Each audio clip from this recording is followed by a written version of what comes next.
Эрхэм үзэгчдээ MNC телевиз эрхчлөөнд суурилсан хөгжлийн тухай яриа нэвтрүүлгийнхээ өмнөх дугаараар торгоны зам сангийн гүйцэтгэх захирал Халиун Батын чөлөөт үн ба төрийн оролцоо сэдвт лекцийн эхний хэсгийг сонирхолсон. Харин өнөөдөр дээрх лекцийн үргэлжлэлийг хүлээн авч үзнэ үү? Долларын ханшид байсан 1400 орчим байсан. Одоо 1800 болчихсон. Тэгэхээр гаднаас олдож авч байгаа бүтээгдэхүүний үн яаж байгаа? Өсөх ёстой байсан. Тэгтэл засаг яасан гэхээр үн докторжуулах хөтөлбөр гэдэг нэртэй алдартай бодож болсон. За үн докторжуулах хөтөлбөр яаж байгаа гэхээр нөгөө нэг тэр алдагт оруулаад байгаа дүн байгаа шүү дээ. Тэр дүнгийн яачиж байгаа. Нэгсэндээ тойруу замаар нефтийн компани буцаад өгчөж байгаа. Ойлгож байна. Одоо өөрөлдвөл Америк доллар 1800 болчихсон байна шүү дээ. Тэгвэл тэр 1800 гэдэг ханшаар биш, арай бага үнээр доллар май гэж өгчөж байгаа. Тэгэхээр тэр хоёрын хооронд гарч байгаа бодит алдагдлаа шүү дээ. Тэр алдагдлыг Монгол банк өнөөдөр яаж яах гэхээр өөрийнхөө балансан дээр тусгаад байна. Улиралдаа би зөвхөн миний тооцоосноор бол 70-аас 80 тэрбум төгрөг таасыг боддоо. Улиралдаа 70-аас 80 тэрбум төгрөг тэр үнийг доктортой байлгахын төлөө төлж байгаа. Ингээд бодох юм бол хөтөлбөр хэрэгжсэн нийт хугацааны турш 300-аас 350 тэрбум төгрөг зарцуулсан байх магадaltaй байхгүй. Тэр мөнгийг Монгол банк хаанаас бий болгож байгаа? Монгол банк аж ахуй үйл ажиллагаа эрхэлдэг үү? Үгүй. Тэрийг яаж хийлж байгаа гэсэн. Тэгэхээр төгрөгийн нийлүүлэлт нэмэгдэхин суурь аргагүй байхгүй. Төгрөгийн нийлүүлэлт нэмэгдэхээр яаж байгаа? Долларын ханш буцаал яах нь? Өсгөөсөр арга байхгүй. Долларын ханш окей өсдөг юм байж. Нефтийн бүтээгдэхүүний ханшийг ингээд үнийг доктортой барьцсан юм байж. Гэтэл хүмүүс дандаа ганцхан бензин болдож авдаг шүү дээ. Чихэр авна, тэр талх авна, өөр бусад зөндөө олон юмнууд болдож авчих. Тэр бүх бүтээгдэхүүнийх нь үн яасан юм? Өсч гисэн. Өнөөдөр инфляц албан ёсоор 12% гэж ярьж байгаа шүү дээ. Албан ёсоо гэж биелж байгаа шүү. Энэ бас хаалттай. Ягаад гэвэл сонин нэг статистик сонин шүү дээ. Сонин дооц. Албан ёсоор 12%. 12% инфляц гэдэг чинь өндөр шүү дээ. Маш өндөр инфляц. Тэгэхээр инфляцаар дамжуулаад та нар яаж байгаа? Хямдхан бензин хэрэглэснийхаа мөнгийг төлчихөж байгаа байхгүй. Ялгаа байхгүй. Эдийн чорт. Нэг карманаас аваад нөгөө кармаагаараа төлчихөж байгаа. Ямар ч ялгаа байхгүй. Ер нь бол төрийн эдийн засгт оролцоо гэдэг юм айхтар том сэдв байдаг. Төрийн эдийн засгт оролцоо бол маш олон одоо чиглэлээр явдаг. За нэгдүгээрт нь бол мөнгөний бодлого, хоёрдугаарт нь төсвийн бодлого, гуравдугаарт нь энэ эдийн засгийн бүтэц гэж яриад байдаг шүү дээ. Эдийн засгийн өөрийнх нь бүтцийг өөрчлөх замаар бас оролцдог. Тодорхой хөтөлбөрүүдийг хэрэгжүүлэх замаар ч юм уу тийм. Тэгээ хамгийн бүдүүлэг оролцоо нь бол шууд үн рүү орох оролцоо. Энэ бол өнгөрсөн 20 дугаар зуунд бид нэр хөл бүтэн 100-ийнхаа туршчихсан тэр туршилт байгаа шүү дээ. Социализм гэдэг туршилт. Тэр туршилтаас ойлгоод авцсан гэж би бодож байгаа зүйл байхгүй. Уул нь энэ үнэн чөлөөтэй байх хэрэгтэй байна. Ядаж тийм. Тим нийгмийг бид нар зах зээлийн эдийн засаг гэж нэрлэдэг юм байна. Тим харилцаа эдийн засгийн харилцаа. Гэт ойлгоцсон гэж бодсон чинь манайхан ойлгоогүй юм. Хамгийн сонирхолтой нь ойлгоогүй. Тэр зах зээлийн эдийн засгийн харилцааны хамгийн чухал суурь болсон үн рүү яаж юм гэхээр хайр найргүй хургаад төрж байгаа.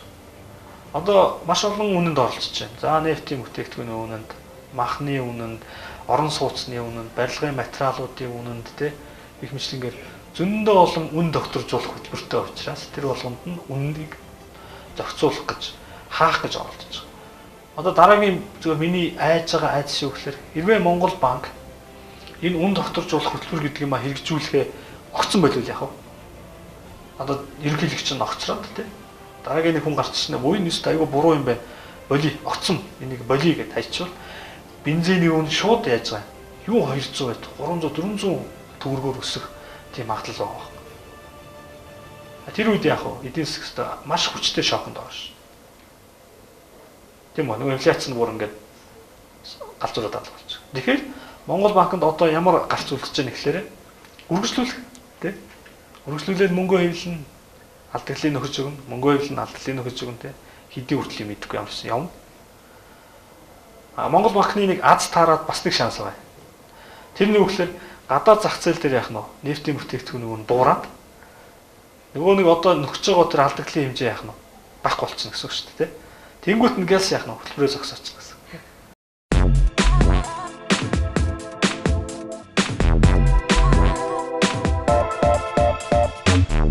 Улс төрчнөр иржил байдаг явж лээдэг тий. Нэг өдөр тэр хүн явна.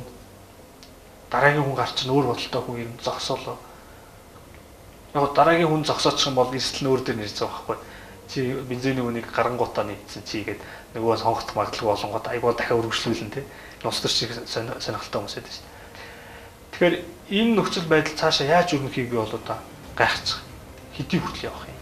Яаж явах юм? Ямар байдлаар төгсөх юм те? Ямар ч л байсан нэг сайхан төгсөх байх гэж бодсон. Тэгэхээр энэний үн цэнийг хэн төлдөг вүлээ? Бид нар л төлж. Хамгийн аюултай бид нар өөрсдөө л төлж.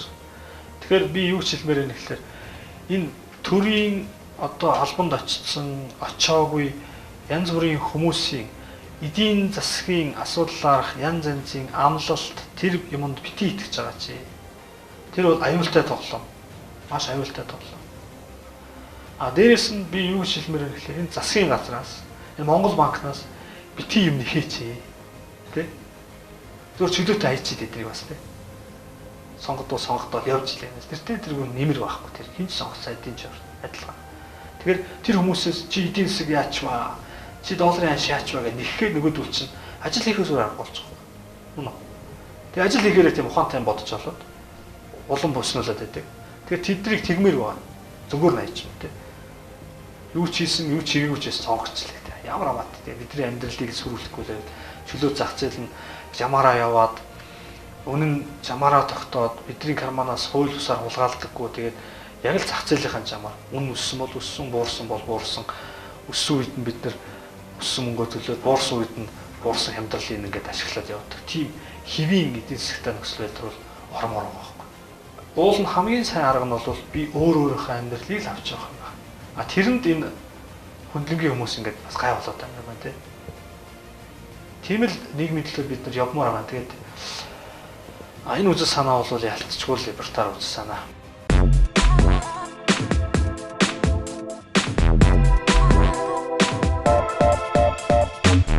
Эдийн засаг гэдэг бол өөрөө энэ хүмүүсийн хооронд бий болж байгаа харилцаа шүү дээ.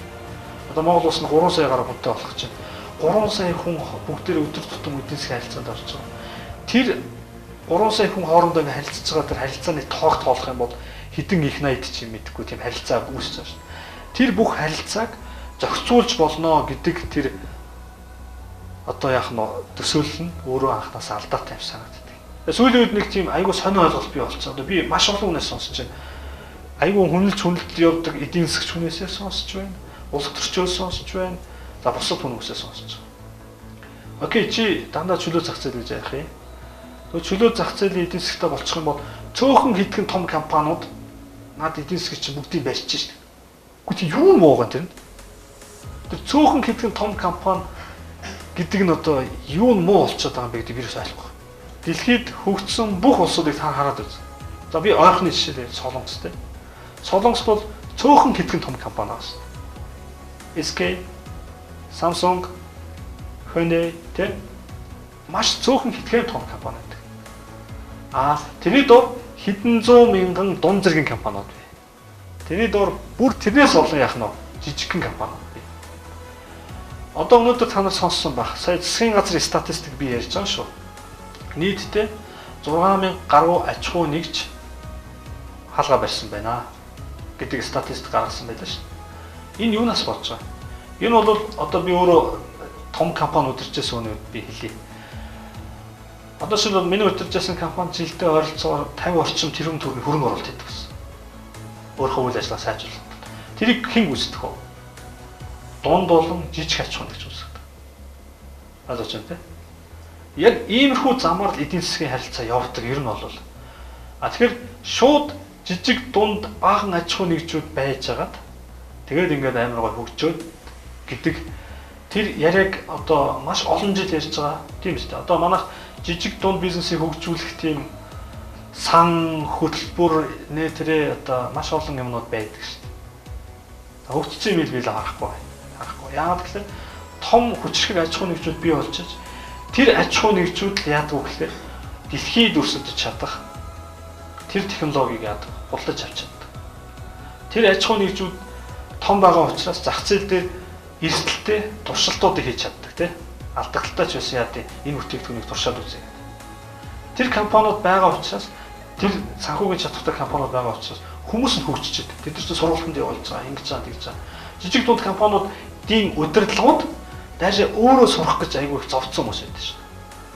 Жижиг дунд бизнесийн удирдлагууд нь дандаа өөрсдөө яаж сурах уу гэсэн хүмүүс байдаг. Тэгэхээр юм хүн сурах. Ойлгож байна. Юм хүн сурах. Яг л тэд нар тийм эдийн засгийн төлөвшил одоо баталгаа яах нь байхгүй. Яаж ашигтай ажиллах вэ? Яаж томорох вэ гэсэн л одоо юмнууд нь ингээд өмнө тулгарсан байдаг. Тэгэхээр энэ улс чинь хэн хөгжүүлдэг вэ гэхээр яалтчгүй том аж ахуйн нэгжүүд байхгүй. Харамсалтай тэд нар нэг хоёртой сүд болдог гэхээр үгүй. Үгүй. Хамтарч аж ахуйн нэгж байгаа л. Одоо шилбэл Energy Resource гэдэг компаниг Монголын толгой том компаниуд нийлүүлж барьсан шүү дээ. Монголын талаас хийсэн хувийн хвшлүүдийн хийсэн маш амжилттай том төслийн нэг гэж би бодож байгаа шүү дээ. Хамтарч хийсэн тийм.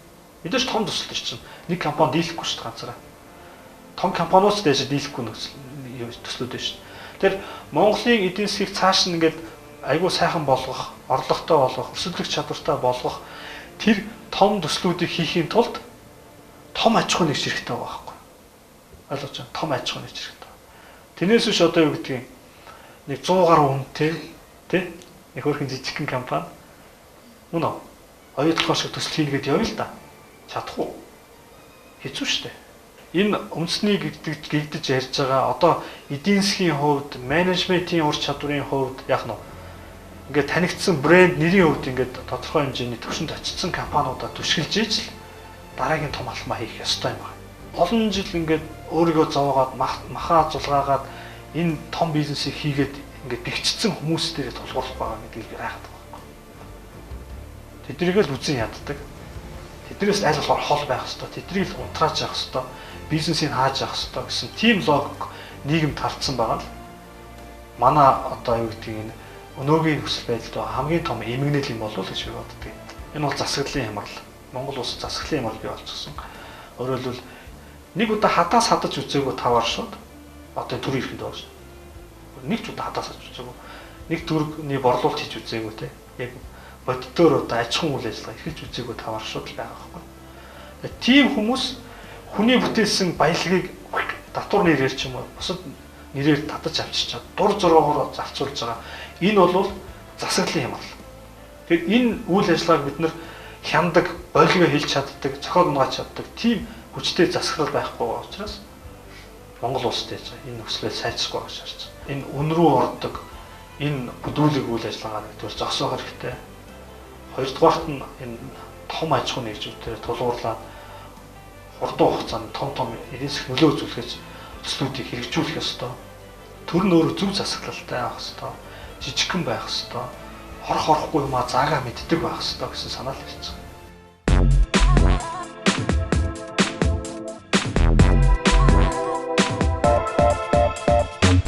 Өнгөрсөн 7 хоног тэр батлагдсан эдийн засгийг эрчимжүүлэх тэр тогтоолын төсөл дотор эрчим хүчний үнийг чөлөөлье гэсэн заалт орсон байгаа тий. Тэгээд энэ одоо хэрэгжих болоо таны хувьд нүүрсээр бий болгож байгаа эрчим хүчээ юу гэдгийг үнийн чөлөөлөөд тэгээ зах зээл дээр яг зарчмаар нь явуулъя гэхэд бол эдийн засгт бол нэлээд том цохилт болно. Яагаад гэвэл энийг бас л их олон жил барьчихсан. Одоо ялангуяа эрчим хүчний дамжуулах сүлжээ компаниуд нь дээрээс нь эрчим хүчнийг үйлдвэрлэж байгаа станцууд нь эрчим хүчний үйлдвэрт одоо нүүрсээ нийлүүлдэг уурхаанууд нь ингээд олон жил дамнаад ингээд хоригдлогдсон их том алдагдaltaй явж байгаа салбар шүү дээ. Тэгэхээр энийг чөлөөлөх юм бол цаадуулчин бол огцом чөлөөлөхгүй л байна. Айжмаар л гэж ярих байна. Харамсалтай нь айжмаар гэдэг яриаг явж ивэл дахиад нөгөө хяналт, дахиад нөгөөтгөө их хизээ ихэд одоо ингээд суллах уу гэдэг чинь айгүй маргаантай асуудал шүү дээ. Энэ ч тэрийг мэдэхгүй. Худалдааны тухай хуулийн төсөл явж байгаа. Энэ хуулийн төсөлтөөр болохоор үнийг тийм зохицуулдаг, тийм зөвлөлттэй байя гэсэн тийм юм орсон байгаа. Энэ дээр танай сангийн зүгээс одоо тийм лобби хийдэг ч юм уу те.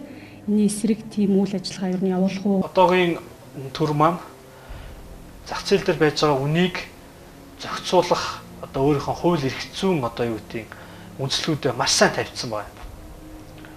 Стратеги гэдэг нэг айгүй ухаантай бас одод болцсон. Тэгэл жоохон эвгүй харагдвал энэ стратеги шүү гэж хэлцдэг тийм. Тэгсэндээ энэ торгуулийн сум гэж хэлж байгаа яг адилхан хэлдэг. Тэгээд стратегийн бүтээгдэхүүнийг шаардлагатай зохиол төр яах нь зохицуулна гэдэг юм аа гэдэг хуульчлаад авсан байна. Тэгээ тэр хуулийн заалтан дээр суурлаад одоо дараагийн хуулиуд нь гарч байгааг нэг илрэл нь бол надад улдааны тухай ойлгоо. Тэгээ мэдээж энэтэй бол бид нэр чадлынхаа хэрээр одоо юу гэдэг ямар ч байсан зөв болохын төлөө хичээж ажиллана. Энийг бол буруу юм а гэдэг талаас нь бас нэлээд идэвхтэй ярина тий. Засгийн газрын одоо нийт өр нь бол бас нотодын нийт бүтээгдэхүүний 40%-тэй тэнцвэрт хэмжээнд байна гэсэн байдаг. Одоо бол 60 гаруй явж байгаа. Тэгээд засгийн газар өөрөө хуулиар зөрчилсөн. Дээрээс нь ингээд одоо бондууд Чингис бонд, Самура бонд гэж бондууд авааддаг. Тэгээд эндээс авж байгаа ерөнхийдөө хөрөнгө оруулалтуудыг харж хахад бол ихэнхийг нь одоо зам тээвэрлүү гэдэг хийцэн байдаг те. Тэгээд таны саяны хэлсэн нөгөө 888 аж ахуй нэгж төсөл хэлбэр өгсөн. Нөгөө шинэ байгуулагдж байгаа аж ахуй нэгжүүд маань одоо яг эргээд нөгөө зээлээ төлөх баталгаа бол байхгүй шүү дээ. Ерөнхийдөө бол тэр мөнгө ер нь байхгүй тал руугаа л явж байгаа гэж миний хувьд ойлгоод байгаа. Энэ бондууд дээр бас дээрээс нь одоо энэ зээл аваад байгаа энэ асуудал дээр танаа байгууллагын болон таны байр суурь ямар бодолтой байдгийг энийг ер нь яаж зохицуулвал ер нь эдийн засаг илүү хямралаас хурдан гарах боломжтой. Одоо л уусаа хямарсан гэд өнөөдрийн чуулган дээр хүртэл ярьж байна л да. Тий, ер нь бол хямрал гэдэг чинь айгүй маргаантай асуудал шүү дээ. Ер нь бол яг алиг хямарсан гэдэг вэ гэдэг сонгодог тодорхойл байдгүй юм байлээ л дээ. Тэрийг тухайн одоо эдийн засаг, тухайн нийгэм өөрөө л тодорхойлно. Бид хямарсан уу? Эсвэл яах нь бид хямраагүй юу гэдэг тийм. Тэгээ одоо та нар юу гэж бодож байгаа айгүй чухал байхгүй хямарсан хямраагүй талаар. Мэдээж юу гэдгийг хүмүүсийн амьдрал нөлөөлж байгаа тодорхой үйл явдлууд байна. Үйл явцууд байна. Мэдээж танарт нөлөөлж байгаа хамгийн чухал юм бол инфляц байна шүү дээ. Инфляц нөлөөлж байна. Дараа нь магадгүй хуваарь бизнес эрхэлдэг хүмүүст нөлөөлж байгаа бас их төвхтэй юм бол энэ долларын ханшаа тийм Монгол төгрөгийн сулрал. Ийм юмнууд бол бид нар ингээд хэвийн зүгээр нормалны сайхан амьдрах болон бизнесээ явуулахад бас жоохон хүндрэл учруулж байгаа. Тэгэхээр зарим нэг улс төрчид бол энийг бол хүндрэлүүд юм а гэдэг байгаа тийм. Яг тэр утгаараа би хүндрэл юм а гэж хэлсэн. Та нийгт ажиллаж ирсэн гэсэн тийм. Монголд яагаад одоо энэ гадаадын компаниуд ингээд бензин зарах ч юм уу тийм юм байдаг. Гадаадын бензин колонк байдаг тийм. Улсаасаа ингээд гадаадынхаа компаниудыг хамгаалах одоо протекшнизм билүү тийм. Тэрний талаар та юу гэж бодож байна? Тий, ер нь бол эрчим хүчний салбарыг угаасаа түрүү хэлсэн нөгөө стратеги гэдэг ахтар нэртэй байлгадаг. Ямар ч улс. За тэгээд энэ өөрөө нөгөө үндэсний аюулгүй байдал гэдэг их олон сэдвтэй холбогддог тийм л асуудал юм байл л дээ. Эрчим хүчний талынхны асуудлууд бол. Одоо өөрөлдвөл улс орон ингээд тусгаар тогтносон тэр дотор байж байгаа хүмүүс нь хэвийн амьдраад хэвийн одоо аж ахуйн үйл ажиллагаа эрхлэх их чухал нөхцөл нь өөрөө эрчим хүчээр хангадах ёстой юм байл л. Тэр эрчим хүчээр хангагдаж байгаа их үүсвэр нь өөрөө яах ёстой юм. Найдвартай, баталгаатай бидний удирдлагын доор ингээд бид нар менежмент хийх боломжтой байхыг ямар ч улс хүсдэг, ямар ч улс хүсдэг.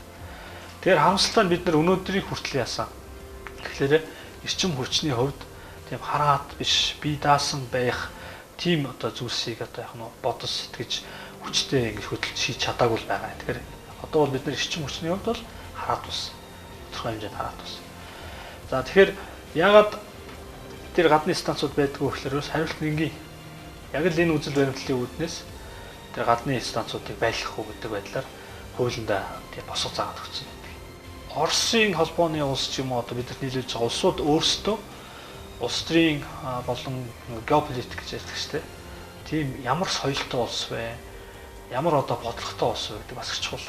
Бид нэр чөлөө зах зээлийг дэмжиж байгаа. Бид нар тийм байх хэрэгтэй гэдэг бүх юмаа чөлөөтэй тавьчихдаг. Тэгтэл нөгөө улс маань арил шин ямар үлээ гэдэг бас нэг асуудал байна шүү дээ. Өөрөлдвөл өөрийнхөө тодорхой юм эдийн засгийн үйл ажиллагаагаар ингэж нөгөөдхийгөө боомлох гэдэг тийм өөрийнхөө атганд байлгах гэдэг ингээд янз янзын сонирхолтой улсууд байдаг учраас тэгэхээр зарим тохиолдолд зайлшгүй тэгж тэр өөрсдийнхөө эрсдлийг бууруулах талаасаа бас зарим нэг арга хэмжээ авахаас өөр аргагүй болдог гэж ойлгож байна шүү. Азийн томоохон банкуд Bank of China эсвэл HSBC ч юм уу тийм томоохон компаниуд орж ирж болтгүй юм бэ? Энэ айгаад байдаг, балмагдаад байдаг юм юу юм бэ? Та тэрнийг тайлбарлаж өгөөч. Бас санхүүгийн секторыг бас бид нар бас тэгж хамаагүй одоо юу гэдгийг дуртай болгоныг оруулахад бас эрсдэлтэй. Яагаад тэгэхээр энэ мөнгө гэдэг чинь өөрөө буцаад бас их хүчтэй нөлөөлөл шүү дээ. Тэгэхээр ямар газрын мөнгө вэ гэдэг бол их чухал баг. Тэр нөгөө цаатлын мөнгөний эзэн нь өөрөө жоохон суртахуунгууд тавааршвал бас хэцүү шүү дээ. Тийм учраас бас хэний мөнгийг яаж оруулах вэ гэдэг нь бас ухаантай бодох хэрэгтэй юм байх гэж бодож байна. Ер нь бол аливаа салбарыг либералчлаад гадны өрсөлдөд оруулж ирснээр бол хэн хойцох вэ? Хэрэглэгч маань л байж байна. Бид нэр зээлийнхүү буурна, банкны үйлчлэгнүүд сайжирна. Одоо манайх сүүлийн хэдэн жил одоо маш олон жил одоо онлайн төлбөр тооцооны тухай ярьж байгаа. Тэгэхээр өнөөдөр яг үнэхээр дөрвөлтөө хийчихсэн тийм том алхам бол бас хангалттай биш шүү дээ. Манай банкнууд бас тийм хангалттай сайн байж чадахгүй. Тэр бүх юм бол гадны өрсөлдөгч ороод ирэх юм бол маш хурцтайгаар сайжирна. Өрсөлдөөл нэмэгдэн олон л хүчтэй сайн үйлчлэг авдаг болно гэсэн. Тэгэхээр энэ утгаараа бол сайн үзэгдэл байхгүй. Тэгэхдээ түрүү хэлсэн эрчим хүч мөнгө гэдэг бол өөрөө буцаагаад манай улсыг бас яг нэг тодорхой хэмжээнд одоо хөтлөж болохоор, өдлөж болохоор тийм хөшүүргүүд учраас бас хэний мөнгө, ямар зорилготой мөнгө, ямар цаана улс төрийн ямар одоо бэкграунд одоо нэг тийм дэвсгэр байгаа вэ гэдгийг бас сайн харж иж тэр нэг үндэснийхээ аюулгүй доктортой амьдрах тэр талаа бодож иж бас шийдвэр гаргах зөв байх л та. Инфляц бол хэвлэг үйлдвэртэй холбоотой асуудлаа гэдэг. Энэ тэгээд үнэхээр хэвлэг үйлдвэртэй холбоотой засгийн газраас болж гардаг юм уу? Эсвэл зах зээл дээр зайлшгүй байх хэрэгтэй юм уу? За Милтон Фридман хэлсэн байна шүү дээ. Энэ бол ерөөсөө хэвлэх үйлдвэртэй холбоотой гэдэг. Мэдээж эдийн засагт хэл хэрээр Фишерийн тэгштгэл байдаг. Нөгөө талд нь мөнгөний нийлүүлэлт нэмэгдэж явах хэрэгтэй. Тэр мөнгөний нийлүүлэлт нь өөрөө маш олон хүчин зүйлийг бодоод яг энэ зах зээлийг эдийн засгийг тэнцвэртэй байлгах хэмжээний л байх хэрэгтэй юм л да. Мэдээж инфляц олон шалтгаантай. Засгийн газраас үүссэн ч байна. Нийлүүлэлттэй холбоотой байдаг, эрэлттэй холбоотой байдаг, олон шалтгаанаас үүсдэг. Тэгээ Монгол Улсын засгийн газар бол жишээлбэл нийлүүлэлттэй холбоотой тэр эрэлт нөгөө инфляцийг гаргахгүй тулд одоо замын үүдийг жишээлбэл өргөдөх нь гэдэг маш олон жил ажиллаж байгаа бас тодорхой үр дүн гарч байгааг харж байгаа. Тэгээд өөрөөр хэлбэл тэнд замын үүдийн хүчин чадлаас болоод Монгол улс нийлүүлж байгаа бүтээгдэхүүний тоо хэмжээ эрэлтээсээ яаж бага болчиход тэрнээсээ болоод тодорхой бүтээгдэхүүний үн өсөд байсан. Тэгвэл тэрнтэй тэрийг одоо бууруулахын төлөө арга хэмжээ авч шүү. Тэгэхээр энэ бол нийлүүлэлтээс үүсэж байгаа юм л байна. За эрэлтээс гэдэг нь бас одоо хүмүүсийн хэрэглээг нэмэгддэг ч юм уу. Тэрнээсээ болоод яаж зах зээл дээр богино хугацаанд үн нэмэгддэг, нийлүүлэлт нь өөрөө тэрийг гүйцэхгүй байх магадaltaй ч гэдэг юм. Ингээд олон шалтгаанаас болж инфляцууд бий болдог. Тэгэхээр бид нэр инфляц ярихдаа бол тэр олон шалтгаануудыг задлаад аль нь тэр принтерээс болсон байна, аль нь эрэлтээс болсон байна, аль нь нийлүүлэлтээс болсон байна гэдгийг задлж ялгаж харж ярьж чаддаг. Тийм л болох хэрэгтэй юм шиг байгаа. Тэгэхээр одоо зөвхөн миний харж байгаагаар бол айгүй их эдийн засгч нартай болсон Монголд. Одоо эдийн засгаар хүн болгон ярьдаг болсон. Гэхдээ яг нарийн юм судалгаатай шилжгээтэй юм яах нь бол их бага байна л та. Тэгэхээр зүгээр л инфляц юм байна гэдэг том тоо яриад тахаар бол тэр бол миний бодлоор тэр бол өстой популизм юм шиг байна. Улс төрийн хэрэглэл маягтай. Тэгвэл шалтгаан нь юм байна.